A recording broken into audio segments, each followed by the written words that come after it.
this evening. You guys can keep filling in the roster. Would everyone please rise? Gentlemen, remove your hats. And let's salute the flag. This one up here. I pledge allegiance to the flag of the United States of America and to the republic for which it stands, one nation, under God, indivisible, with liberty and justice for all. Thank you guys so much. You have to pardon me, I'm kind of hitching and gitching here. All right. Let's see. Have we checked the roster? Maybe. Peggy, you want to tell us about the raffle prizes? Sure. Peggy will tell us. Well, I think there may be some of you who still haven't got a chance to get your tickets. We'll have a shorter break in between, like we used to. We're going to have rush to come up. We have a beautiful 1891 Morgan dollar on Barbara half for the silver. And then we have the 50-50 raffle. And we also have the mystery raffle, which is my fun time. I get to put all kinds of stuff in silver. Now, if you have fines on the table and you did not get your ticket, please raise your hand. Hey, guys. Appreciate it. There we go. So tonight, Jason's going to be running the fines table. Do you want to tell him about that, Jason? Or you'll just wait till later? Jason says wait till later. Alrighty, do we have any club needs or changes? I can't remember any. Other than, I got nothing. What do we want? Roster? Sign up and there's a roster. I already said that. Good. Okay. Oh, by the ways, I got an oh, by the way. Mark your calendars. Sue, what day? Sue knows. It's going to be in June. It's going to be the Saturday after Father's Day. Yes. What day is that? Saturday. We're going to have a seated hunt. And this seated hunt is going to be different. So watch for the emails. There'll be a special kids hunt that's going to start half an hour before the regular hunt. There'll be an adult hunt. The location is in a private house in Nampa. We'll get you the address. It's on over an acre. We're going to have food. John and Melissa agreed to cook for us. It's going to be a great time. And we're calling this the Big Money Hunt. Oh yeah. We're going to have big money like American dollars. I didn't say Morgans, I said dollars. I'll be greedy. If I could say, Absolutely. Sue's going to fill us in a bit. So everybody, Sue has volunteered to put together a special hunt for kids. She's doing the whole part of that by herself. Give her a big hand.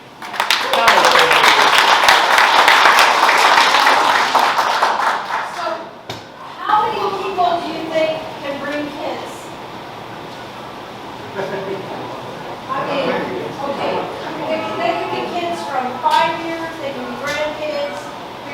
The little kids will have pinpointers, the older kids can bring their metal detectors, and there's going to be prizes, and there's lots of things for them to pick up. And it's going to be kind of like an Easter egg hunt, the little kids especially. So it's going to be a lot of fun. If it works, we'll do it again next year. And there's going to be some prizes. Don't know exactly what it is, but it'll be one day. So I'd like to try to get a better idea next meeting. So if we could think about it and invite kids in the family. If you're a member, they're a member.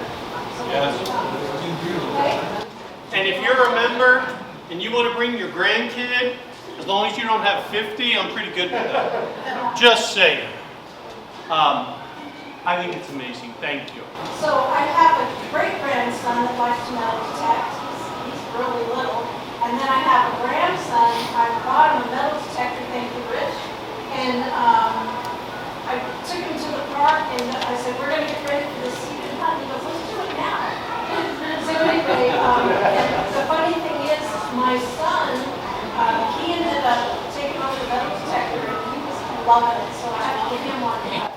Break my heart. Oh, darn. It's great. The whole family. Alrighty. If you look on the table, there is Friends of the Treasure Valley Metal Detecting Club. Those are members of our club they are members of our club who have businesses, and we love to help people who love us. So if you need something, look at the list. Please help them. Moving forward, I'm going a little bit off scale here today. Can anybody tell me what woman is featured on the 2023 quarter? We're doing coins tonight, guys. What woman is featured on the 2023 quarter? Going once. Going twice. Somebody say Bessie Coleman. Who said that? Hey! Bessie Coleman is featured on the 2023 quarter. She's famous. I'm not going to tell you what she did. It's up to you guys to figure it out. Before I introduce our special guest tonight, I want to thank our sponsors. Guys, eyes up. I want to thank our sponsors. We are very, very blessed in this club. We have multiple people who've helped us out. Rose Hill Coins always helps us. They always give us great discounts on our raffle prizes and mystery prizes. If you go to Rose Hill Coins, please tell them thank you. Say you're part of the club and we appreciate you. Tonight, a couple other coin dealers got us some stuff. Up here on the table on a first come, first served basis is what's known as the gray sheet. This is a $15 magazine. It's yours free tonight. There's a handful up here. This is what, not this one, they have a better one for dealers. They cost a lot more, who help them understand the values of coins. So everyone says read the Red Book, and the Red Book is a fantastic book for establishing values. But if you talk to a coin, there's a copy of the Red Book right there. Great book to helping establish values, establish how many coins might have been minted in a given year. But the gray sheet is where it's at for pricing for others. And there's a few up here for free. These were donated to us by Treasure Valley Coin Exchange, who happens to be, yes, Dan, you're right, Dan. He's the guy who came and talked to us about the Civil War tokens. If you go in there, he sells more than just tokens. He's got an amazing amount of coins, American, foreign, and whatever else. Let him know you came from the club. Tell him thank you. And then Richie Rich's Mining Supplies and Metal Detectors, many people don't know this, opened up a coin section in there. It has its own name, call it Keats Coins. Whoopee. Richie's the one who's donating those quarters to everybody. And he got us a bunch, and here's a hard word, Newsom's mad at, did I get that right? I don't even know. Handouts from the American Society. It's a big, huge thing. Lots of people look at it. There's bookmarks, there's informational folders. Come on up, not now, at the break. Come on up, help yourself to any of this stuff. Thank you guys very much. So tonight, thank you. I'll wait, you can give me some love. I like love. Okay, so before we get rolling here, you notice I don't have a microphone. That's because I forgot to bring it. I forgot to bring my funds. Had a lot on my mind, but that's okay. Forgive me, and we're good. Tonight we have special guests joining us. It is the Southern Idaho Coin Club. Great group of people. They're going to talk to us about grading coins, cleaning coins, collecting coins. If you brought coins that you want looked at, like we told you to, after the meeting is over, I'm sure they'll be around for a little bit. Is that right? Will you be around a little bit? And they're happy to chat with you guys. You can give them your name and number, and trust me, they'll get hold of you. They're amazing. They're hosting in May a coin show. There are flyers on all the tables. There are extra flyers up here. Take one down, pass it around, and tell them thank you for being here tonight. Give them a round of applause. Tonight joining us are Steve and Heidi Dunn. Please stand up. Everybody wave hi to them. Say hey. Steve and Diane have been married 40 years. That's 40. That's freaking 40? 40. That's amazing. They met as kids. They started collecting coins as kids. And the rest is history. That's beautiful. Thank you guys for being here. The main speaker tonight is going to be Ken Freeze. Ken and his beautiful bride, Michelle, with no L, only one, is sitting over here. Love them. Guess when they met? As kids. How cool is that? They've been married 49 years. 49 years. Michelle used to collect coins and decided she was done when she got all her peace dollars. I was like, that's kind of cool. And Ken, he's been collecting since he's 9 years old, and he ain't stopped yet. He's going to keep on keeping it on. Also joining them this evening is the president of the Southern Idaho Coin Club, Greg Barnett, who helped facilitate this meeting between us. Greg, stand up. Everyone give Greg a round of applause. Greg's coin collecting is, he likes to get his kids involved, his grandkids involved. He's got a great time, and he's like us. He collects a little bit of everything, and it makes him happy. Without any further ado, it is my pleasure and honor to introduce Ken Freeze.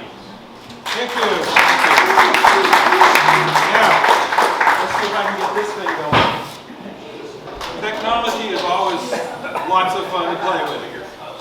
Okay, if you can't hear me in the back, I can always yell a little louder. As he said, I've been collecting coins since I was a little kid. I'll tell you, the first pennies I got, I was so happy because I scrubbed those things. I got copper cleaner out and I cleaned them, so I had a nice looking set of coins. And it wasn't until later on that I realized, you're not supposed to do that. So what I'm going to talk about tonight is why you should take care in cleaning, the differences between cleaning and conserving. Cleaning's a bad word, conserving's a good word. Some of the methods of conserving, some cleanings that do the least amount of damage. Don't be fooled by the values of some of these coins, especially if you're trying to value them using eBay. And then also tell you that a lot of these coins that you're finding that you may think are just, kind of everyday coins are probably worth more than face. Okay, so you never, ever, ever, ever clean a coin. It ruins the appearance, even though you think it's nice and shiny now. As far as coin collectors are concerned, you've just sort of destroyed the look. It greatly devalues the coin, and many collectors they don't want clean coins. So when I see some of the things that are done that are being recommended by coin detecting people, lots of it on the internet, this is what that is my honest feeling when I see some of the things that are being done with coins by metal detector. So, how do you tell if you have a valuable coin when it's covered with dirt? I saw something that this one metal detector, he has a coin, it's all encrusted. Can't tell if it's copper or silver, so he pulls out his pocket knife and scrapes on the edge of it to see if it's copper or silver. Very bad. And here, like this, here's a penny, 1943 penny, worth $10,000. Here's another one, 46, 25 cents. You don't know until you've cleaned it or got the junk off of it. I'm sorry if I use that word clean. I'm not supposed to use it, but here's some other ones. 2021 quarter is worth $2,000. It's an error. There's a lot of coins from 2000 on that are worth a lot of money. You don't know it unless you're a coin collector and you look these things up and you watch for them. A lot of them are variations in the coin. They made a slight change. It might be a mint mark. There's a lot of little things that can make a coin that's relatively recent, very valuable, or something like this 32D that you might find, okay? It's got a lot of dirt on it. Even in this condition, well worn, it's a $90 coin. You take and clean it, it devalues it greatly. And even, and you pick up a coin and it's got some dirt on it, you're going to rub it with your finger like this to try to see what the date is, you're damaging that coin. That dirt that's on it has got all kinds of nasty stuff, and when you're rubbing that coin like that, it's just like rubbing sandpaper back and forth on it. So here's a coin that somebody found and wisely didn't clean it, okay? So as this coin, you can see it's got a lot of something on it. If he sold it like this without doing anything to it, probably still get $500 to $900 for it. If the coin had been in the ground and cleaned, it had not been in the ground, okay? Been in a collection, but it was still in sort of this condition, but without the environmental crap on it, it could be a $7,000 to $8,000 coin. Wow. Now, I've been talking to him with somebody that is a member of PCGS. We're talking about sending it in and having it professionally conserved. And if it could still be worth, even with environmental damage, $3,000. But if he had cleaned it the way a lot of these people on the internet recommend, he might have. It could be a $100 coin, maybe $200 on a good day. So, you know, and you don't know if you have a valuable coin until you get the junk off of it. Okay. In general, coins that have S mint marks are going to be more valuable. Just in general. And the reason is that's a San Francisco mint, and their mintage on most years is less than either the Denver or the Philadelphia. The Philadelphia doesn't have any mint mark at all.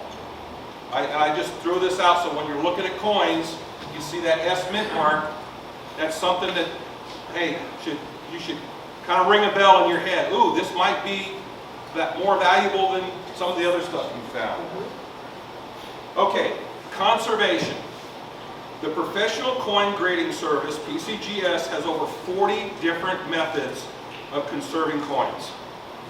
The methods vary depending on what the metal is and what has happened to the coin. Gold coins stand up pretty good.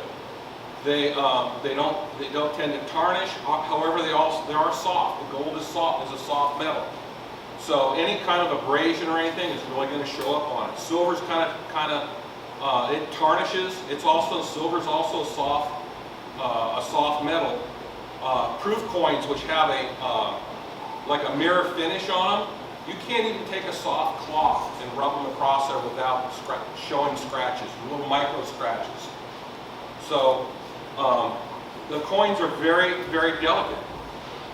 Copper corrodes. Some of the minerals and stuff that's in the soil really, really hits copper pretty badly. Coins and tokens, they've been made out of every metal you can think of.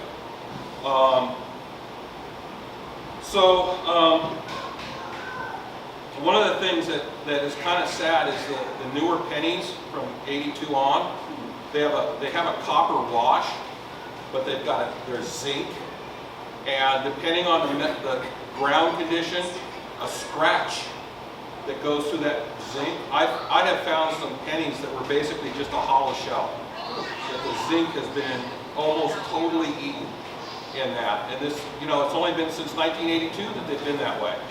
So in the future, our next generation may not have very many pennies to find, because a lot of the pennies that are being dropped now are probably not going to last. So conservation doesn't remove the patina on the coin. It leaves no marks, and it may actually enhance the eye appeal. That barber quarter that I was showing you maybe, hopefully, it depends on what happened to it, it could come out looking a lot better if properly conserved. It would really, really increase the value of the coin in doing so. Okay, what can you do? What are some things that won't hurt the coin? Well, mild soak in distilled water and just soaking. Final rinse in distilled water. Acetone, pure, not the fingernail polish stuff, but acetone will remove organic and inorganic substances, but you can't use it on copper or brass.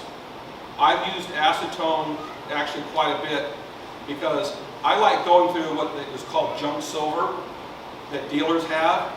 I kind of collect at both ends, either PCGS slab coins and junk. I love going through the junk. It reminds me of when I was a little kid going through change. And I found some really good stuff. I've almost finished, except for a couple key coins, Walking Liberty $50 and Mercury dimes. A lot of those coins have junk on them. Crap. I don't know where they got it from. A soak in acetone will get rid of that. Sometimes there'll be dark spots on the coin, and it will get rid of the dark spots, but leave little light spots where the dark spots were. Xylene is another chemical that can be used. Again, it removes.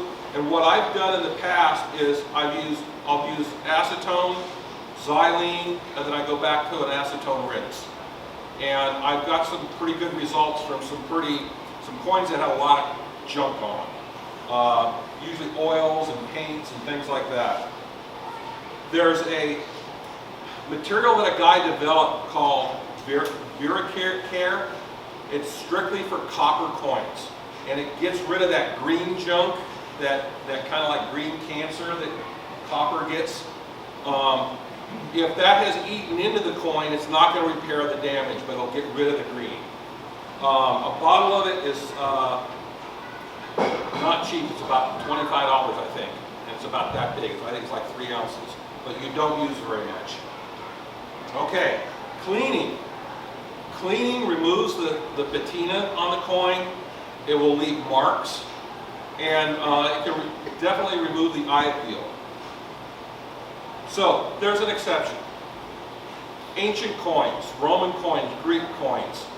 They've been buried in the ground for thousands of years in some cases.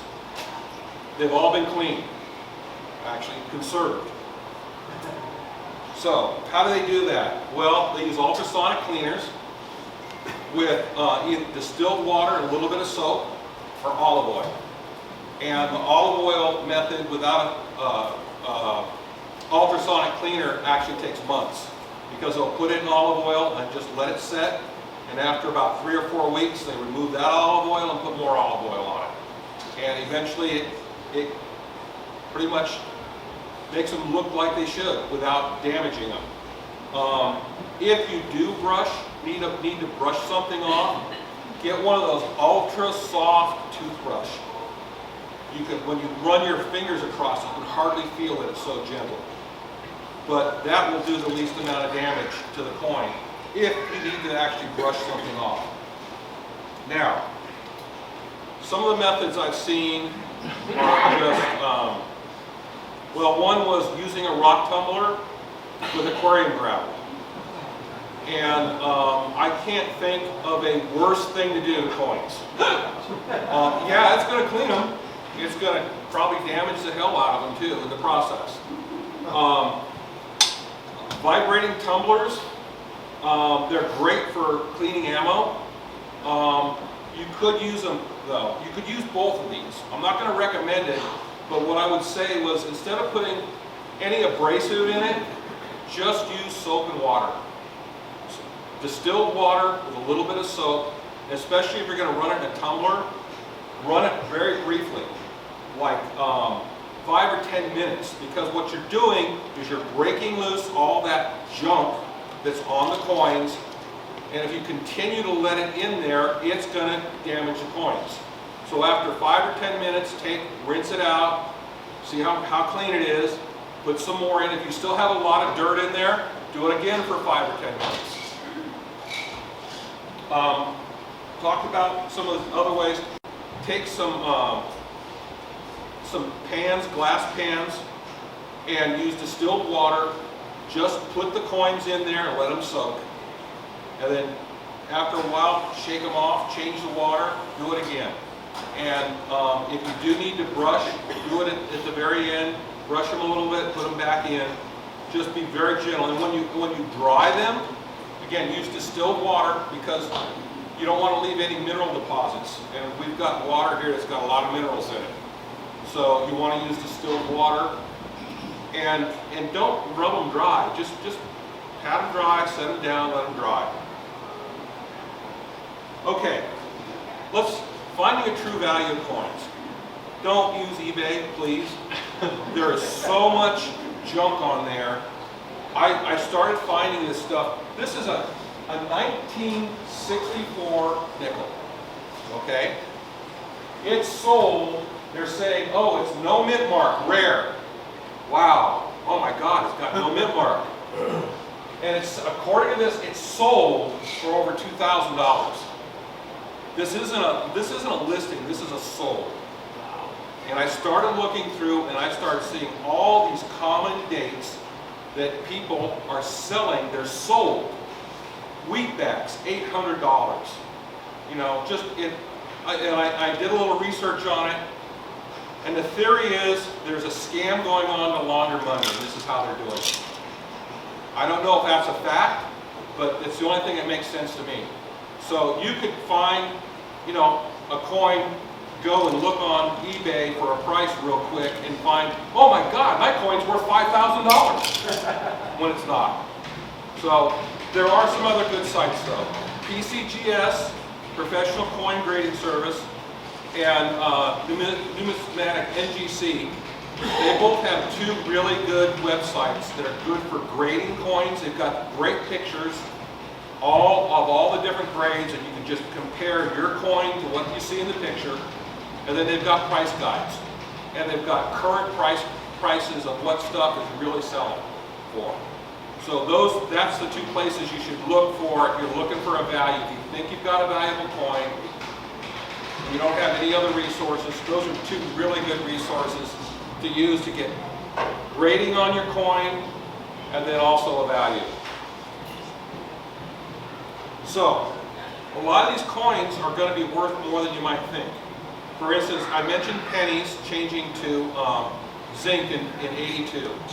So all the pennies before that are copper. Copper's selling for about $4 or $5 a pound right now, which means a penny is worth 3 cents of copper. Anything before 1982 is going to be worth 3 cents in copper, minimum, okay? When you start getting into wheatbacks, those tend to have a little bit of a premium, no matter what the date. But then again, there's going to be some that are more valuable than others. Nickels, some of you may be familiar with the wartime nickels, 41 to 45. They have a big mint mark on the back that you can't miss. And they're silver. They have silver in them because they wanted to use a nickel for other important things during the war, and said, oh, we got lots of silver, we'll put silver in them. So those with silver running at $25 an ounce, those nickels have $1.44 in just silver. They're going to be worth, to most people, they're going to be worth, but even if you got the cruddiest looking coin you've ever seen, it's still going to be worth at least that much in silver. Pre-1965 coins, they're silver. Dimes, minimum, $1.85. Quarters, $4.20, $4.62. Halves, $9.23. And dollars, silver dollars, you've got almost $20 in silver. But I'll tell you, coin collectors pay a premium, especially for silver dollars. So right now, it's hard to get a silver dollar for, ones that are badly worn for less than about $25 or so. So they're going to have a premium on those. Halves, the Kennedy halves, I remember people saying, oh, they don't have enough silver in them to be worth anything. Well, now they have enough silver to be worth something. Even though they're only 40% silver, we've got $3.78 worth of silver. That's melt value. To a coin collector, they're going to have more value, but if nothing else, they're going to be worth at least that much metal. So, that's my brief introduction for all you to clean coins. I hope maybe you picked up something and stop using aquarium gravel in your tumblers. And I think one of the most important things though is be gentle to your coins when you find them. You don't know, you might have a coin worth thousands of dollars in your hand. And if you take it and don't treat it right, you're going to really devalue it. And so just be gentle. Okay, I can take some questions. And also, we've got our coin experts back there. We've got a microscope up here that during a break or afterwards, you're welcome to put something under it. And so, you had a question? Yeah, just like in class, for instance, if you look them all over and make sure you identify if there's anything in there that might have a good mint mark or a good date or something. Right. You obviously don't put those in. But anything you're going to take to the bank, you don't care about putting Well, it in, right? right. If you're going to take it to the bank, okay. But my whole emphasis is some of those clad coins, they could be worth a lot of money. That's what I mean, check those. Yeah, make sure you have one of those. Any coin you pick up, there's tokens. We have a member of our coin club that collects tokens from Idaho. Some of those are worth a lot of money. And you may pick up some token, you look at it and go, what the hell's this? It's got weird printing on it and all kinds of stuff, and you're going to think, oh, I don't know what that is. Well, that could be a token that's worth, hundreds or thousands of dollars. But if you run it through that tumbler, or you start doing this to it, or you don't treat it right, you're going to devalue it. And it's fun finding this stuff, but it's even more fun when you find something really valuable. That's when it's like, oh man, and it really makes you feel good. Another question back there? So, this is when you soak it before you clean it, that use distilled water. And was that like Dawn dish soap? Yeah, just some dish soap, just a little bit in there.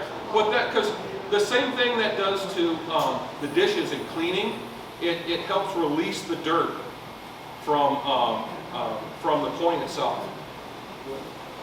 Yeah. So what are you gonna do on the field, when you're out in the field and you get a coin and you're automatically got it? I know. I know exactly what you're talking about. I mean, I've done some metal detecting.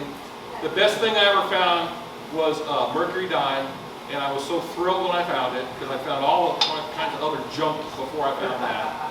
And I know it could be exciting, and you want to see what it is. I would say just try to resist that temptation to start scraping off stuff out in the field and wait till you get home. I know it's going to be hard, but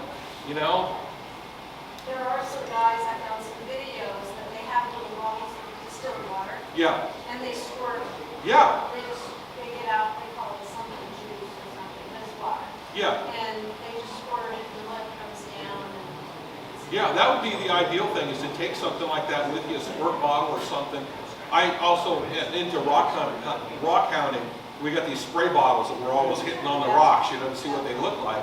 You can do the same thing when you're out and, instead of putting it on a wide spray, put it on that little, try to shoot some of that dirt off. Yeah. I got a question. Yeah.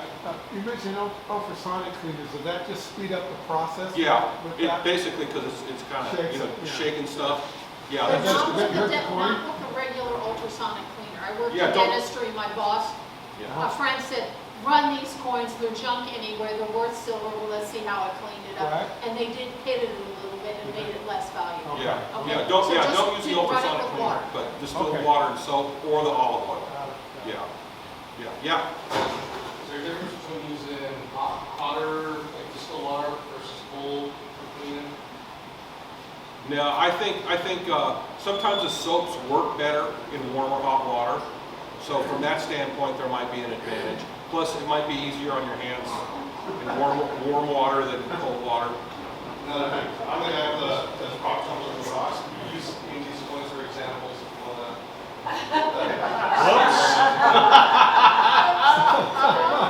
Well, I understand there because I looked at some of those piles up there, and that's a lot of stuff to go through. And it's almost like getting that valuable coin is almost like hitting the lottery. I Yeah, fully I was understand like that. a normal coin, but these were like so crusted that like, Yeah. even if I was like, I use like a baby toothbrush to clean them, it wasn't gonna come off. Yeah. Well, a soaking, long-term soaking will do a lot. And as long as you have the patience to throw the stuff in there and leave it for a while, then come back and then rinse it and all that. I know it's not easy, you know, especially when you've got a whole bunch of stuff like that. Yeah. What's in olive oil that does it? I don't know. But that there's something in olive oil. When they soak in olive oil, they let them sit for weeks, and then take them out, dump the olive oil out, put more olive oil in until it's clean. But that's pretty much the accepted method for ancient Roman coins, Roman and Greek coins that have been sitting in the ground, and they come out looking pretty good. It doesn't matter if it's good oil or bad oil? You know, virgin or extra virgin. Or yeah, uses cheap stuff. I'm surprised they say olive oil because it's slightly acidic. That might be what's good about it. Yeah. I'm thinking the oil buffers out the seed. I don't know the chemistry that's going on, but I have dissolved zinc pennies in olive oil. oh well, Completely gone. zinc is not good. Zinc is bad. But I mean, gone. Yeah, Just yeah. because it's slightly acidic. Yeah. I got a question. Yeah. So if you had a personal experience, or someone brought in a coin, and you're going, oh my God, is this what I hear this? Well, that's the coin I showed you. Yeah, when he started, it's like, and like I said, he wisely hasn't done anything with it, which is great, because you know there'd be a great temptation to think, oh my God, this is a very valuable coin. Let's clean it up and see what it looks like, because that's kind of the natural reaction almost. And so sometimes you gotta do things that maybe might kind of hurt a little bit, because it's just dying to see what's going. I'm dying to see what this coin looks like when it goes to PCGS and it gets professionally. I don't know what's going to happen. It's going to be a real surprise to see what they're able to do. They may not be able. It may come back looking just exactly like it does now. I don't know, but I'm willing, and I hope he's willing to let the professionals try to do something with it. At least it'll be certified. Right. They'll still be certified. What will happen though is it will be certified, but PCGS will put on details, or they may put environmental damage to it. So but it'll come back as a grade with a note basically on it. But it'll make it much more sellable that way. If he wants to do that, he might just want to keep it. Okay, we'll be around. Go ahead. Okay. Like you, I collect junk silver. Yeah. Do you clean your junk silver? Only some of it that's got crap on it. Okay. Most of them I don't. But every once in a while I'll get something that'll have spots on it, or it'll almost be greasy, and so that's the stuff that I use the acetone on to clean out. I got a dime, rotary dime, I forget which year it was. It was black. I mean, you couldn't even read the date on it when I bought it, so the black was caked on it. Cleaned it up, I bought it as junk silver, silver Yeah. price. So it doesn't matter if I clean it, I don't lose any value. I clean it, it's an absolutely gorgeous coin, Somebody took a granular line and dropped it down in tar or something. Yeah, well, a collector will look at it and be able to tell it was clean. Yeah. Yeah. Well, I'm not worried about that because it was junk to begin with. Well, You're going to make him make the noise. Yeah, go ahead. What kind of costs are we talking about to conserve coins? Oh, yeah. So, it goes they do it part on value, okay? And there's some other charges. We're estimating, we don't know for certain, but it's going to cost under $200, but probably more than $100. So you don't want to do it with a coin that's only worth maybe $100 to begin with. But if you've got a coin that could be possibly worth thousands of dollars, and that by properly conserving it make up the value another $1,000 or $2,000, it's definitely worth doing. So you just don't, yeah, you're just not gonna do it with all coins, but just something that you have that you think is gonna be really valuable. Okay. And we'll still be around. Heidi? If you think you have something that's good, bring it to a coin dealer before you do anything with it. They're the experts. And, you know, we had a very close friend that owned a coin shop, and I don't know how many times some person had a relative that died, they come in, I cleaned up all the coins, and he just sit there going, oh no, because sometimes they'd have thousands of dollars worth of coin, you know, in a coin, they cleaned it, now it's face value, just barely above face value. It's better, if you don't know what to do with it, bring it to an expert. Because they'll be honest with you. Oh gosh, it's a fun coin, go ahead and clean it and have fun. It's barely, you know, it's worth under $10, don't worry about it. And by the way, I've joined the club here. Yay. So I plan on coming to the meetings. If you've got, I'm by no means an expert and know everything about coins, because some of the coins that I collect, like there's books on just, you know, on quarters. I mean, in my books, I mean lots of books, and they're all very thick. So, but I can at least, I know where to look, and I have other people in the club that also I may refer you to, like with the Barber Quarter, I refer to our PCGS guy in the club, and we're kind of working with him now to see what we can do with it. So, and I'll be around. Give them a great round, guys. That was great.